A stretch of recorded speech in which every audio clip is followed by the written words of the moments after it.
Les gars, la vérité est dehors. Vous n'allez pas le croire. Salut, bienvenue chez Luc Info Africain. Veuillez regarder la vidéo jusqu'à la fin et n'oubliez pas de liker et vous abonner pour avoir plus d'informations sur nos stars et séries africaines. En fait, ce qui se passe est que Roger est dans la secte et il propose à Sophie de vendre Brenda dans sa secte. En fait, pour ceux qui ne savent pas ce qui veut dire une secte veut dire une place où on vend la vie de quelqu'un, où on note la vie de quelqu'un de façon spirituelle. Vous voyez un peu. Donc, c'est de ça qu'il s'agit.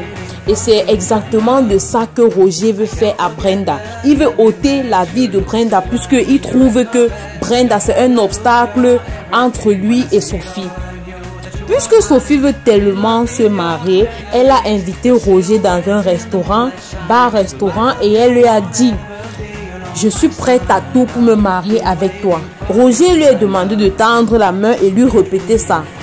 Sophie, en le faisant, ne savait pas qu'elle signait un pacte avec Roger. Elle a prononcé ça 2 fois. Je suis prête à tout pour me marier avec toi. Je suis prête à tout pour me marier avec toi. Et elle était en train de le faire, de signer ce pacte sans le savoir. Et aussi dans une autre scène, lorsque Roger vient trouver Sophie chez elle et Roger demande à Sophie de respecter son pacte. Sophie lui répond donc: oui, c'est vrai, qu'est-ce que je dois donc faire? Roger lui répond: tu dois vendre l'âme de ta fille Brenda dans ma secte.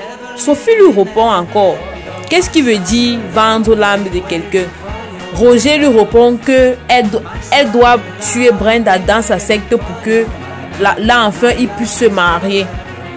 Mais Sophie, étant choquée, donne d'abord une claque à Roger.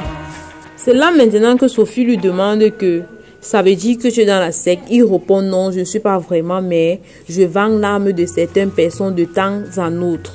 Mais quelle révélation choquante! Là maintenant, on voit la raison pour laquelle Roger ne pouvait pas accepter Brenda, parce qu'il trouve que c'est un obstacle. Et peut-être Brenda, c'est même Dieu dans le couple. Et Roger étant Satan. Et du coup, quand c'est comme ça, si vraiment Sophie veut rester avec lui, elle doit effectivement vendre l'âme de sa fille au diable. Mais quelle ingratitude, ce Roger-là. Et notre Sophie a vraiment réagi. Mais quand même, j'ai quand même apprécié sa réaction. Elle a mis Roger dehors à sa porte, car elle considère réellement sa fille. Mais voyons voir, mettez en commentaire les gars, on verra vraiment si Sophie peut aller au-delà en allant vraiment vendre l'âme de sa fille au diable, seulement pour se marier avec ce Roger là.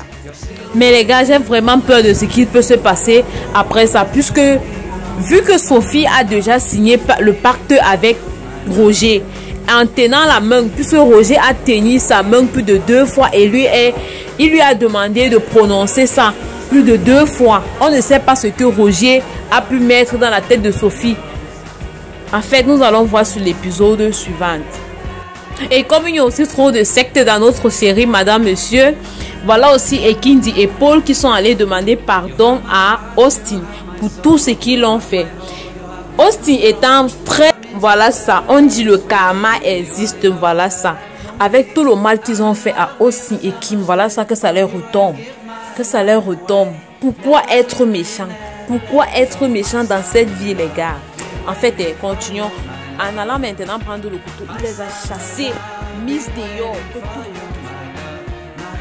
Les gars, il y a aussi trop de sorcellerie là. Voilà aussi du côté de Anna. Anna qui a fait envoûter Monsieur Barga. Elle a pris tous les biens de Monsieur Barga. Jusqu'à présent, Monsieur Barga a repris ses formes. Et là maintenant, il s'est rendu compte que il a tout mis au nom de Anna. Et Anna en allant maintenant faire sortir tous les locataires de Monsieur Barga. Et heureusement, Monsieur Barga est venu et il essaie de tenir tête à Anna comme il le peut, mais là, il ne réussit pas. Là, il se tourne. Est-ce qu'il a le choix alors? C'était sur l'effet du charme. C'était pas de sa faute quand même. Et Anna lui a répondu que les documents sont désormais à son nom et elle est libre de faire tout ce qu'elle veut sans que personne ne peut l'arrêter. Et même Monsieur Barga lui-même n'a pas le droit sur ses biens. Ah, vous voyez à quel point Anna est une fille tacticienne. Elle sait avoir ce qu'elle veut au bon moment. Et là, Monsieur Barga s'en va trouver l'officier pour avoir de l'aide à récupérer ses biens. Mais le commissaire lui demande qu'il faut les preuves que Anna l'avait charmé. Oui. Mais là, il n'a pas de preuves. Comment est-ce que Monsieur Barga va donc faire? Encore le karma de Monsieur Barga. Et connaissant très bien les enfants de Monsieur Barga, les enfants qui ne se laissent jamais faire. Mais Anna, elle reste sur son point. Elle dit que peu importe ce qu'ils vont faire, elle ne va donner rien à personne. Anna, mais si on veut vraiment voir, Anna a bien peur de Parsi. Parsi, c'est la sauveuse de cette famille. Puisque la bonne dame n'a même pas peur de Bill. Elle n'a même pas peur de Bill. Et elle fait promettre à Parsi qu'elle ne remet aucun bien à personne. Et que désormais, tous les biens là l'appartiennent. Parsi fait donc promettre à Anna que partout où elle va la voir, elle va lui, que ce soit au marché, que ce soit au mariage, que ce soit n'importe où, elle va lui donner une très bonne fessier. Mais Anna, voyant la tête, elle a tremblé.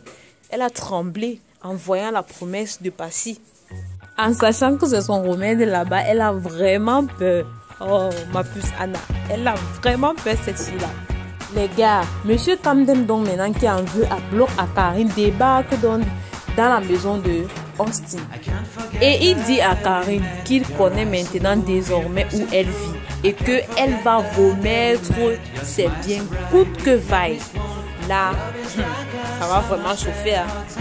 Et Monsieur Austin maintenant en voulant défendre Karine, Monsieur Camden ne le lâche pas. Il lui donne une bonne dose d'injures à Austin. Là, il a senti ça dans son corps. Cette fille de Karine, là, les gars, j'ai vraiment peur de cette fille. Hein. Façon dont Austin veut déjà envisager un mariage avec elle, j'ai vraiment peur qu'elle puisse bien prendre tous les biens de Austin et puis partir avec cette fille-là. Et cependant aussi, la bonne Miranda étant en train de flirter avec un trafiquant de corps humain. Cependant, Miranda se rend chez lui et puis, heureusement pour Miranda, il y a l'un de ses amis qui lui a demandé de s'enfuir. Sinon, il devait kidnapper Miranda et aller la vendre au marché noir. Oh là là. Vraiment, hein.